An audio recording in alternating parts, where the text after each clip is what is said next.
Introduce Patrick McCorkle. Do not rhyme. Oh, I can't guarantee that, Tom. I mean, Tom and I have had a very vibrant discourse over whether or not poetry should have rhyming or not. It's gotten contentious. Um, there's been things thrown, but we've ultimately resolved that there's room for both of our art in this world. But my first piece is entitled, because for me, driving has always been kind of I don't know, not something I particularly enjoy and I try to avoid doing. But when I was inspired by a particular roundabout that I went around to make this poem. So the title is simply Roundabouts, and here we go. So, when outside, you pick your lane. You yield, you slow down. When inside, you don't change lanes, you don't stop. Others yield to you. Otherwise, accidents happen. Such is order, regularity, consistency. Such is a roundabout. Youth, you pick your job, you yield to adults, you rush, waiting for it to be over. Maturity, you can change your job, your partner, your friends.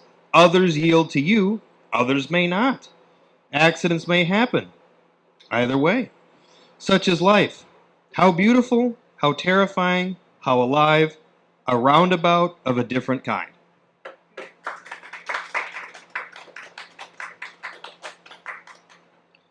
Thank you. And then my second poem is, it's based on the library that the Oshkosh Writers Club meets at. I'm from this area, so I've been to the library both as a child, as an adult, and it's titled simply My Hometown Library. Before I had to study, before I had to work, before I had to mature, I remember calm lions staring. I remember a dome reaching for the sky. I remember pillars thick as tree trunks. I remember books stretching on forever.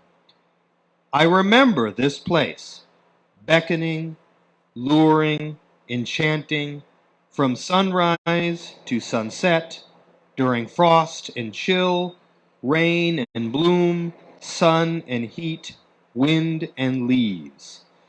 I remember the lights arranged, the book selected, the bench hosting, father and son, experiencing knights clashing blades, ships parting waters, wizards casting spells, spacecraft finding life, friendships strengthened, foes vanquished, language assembling, technology developing, culture forming, religion spreading, civilization risen, civilization burned.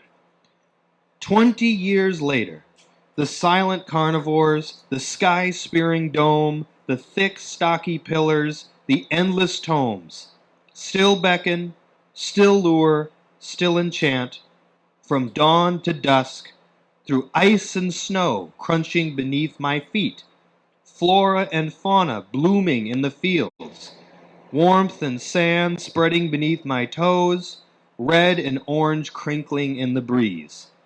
I will not forget the drafts constructed, the tabled arrayed, the writers presenting, essays, epics, fables, memoirs, novels, op-eds, poems, songs. I will not forget the structure that stays the same. I will not forget the building that inspired me to read and to write. I will not forget my hometown library. And I wrote this, it's part of a piece for Earth Day. I suppose it would be a rough title is Sapience Plunders for Earth Day of this year. Sapience murders fauna, humble to grand. No one protests. Sapience murders flora, barren to lush. No one questions. Sapience fractures rock, brittle to strong. No one travels. Sapience pollutes water, droplets to waves. No one drinks. Sapience taints air, thin to dense. No one breathes. When we cannot hunt, when we cannot farm, when we cannot travel, when we cannot drink, when we cannot breathe, We shall endure our supernova. Sapience shall cease.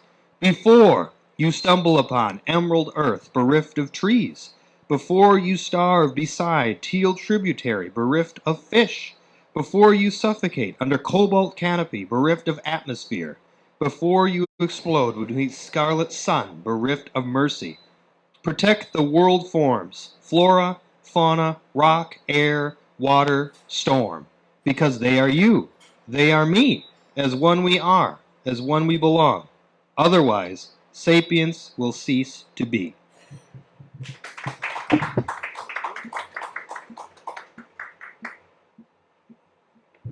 Thank you, Patrick.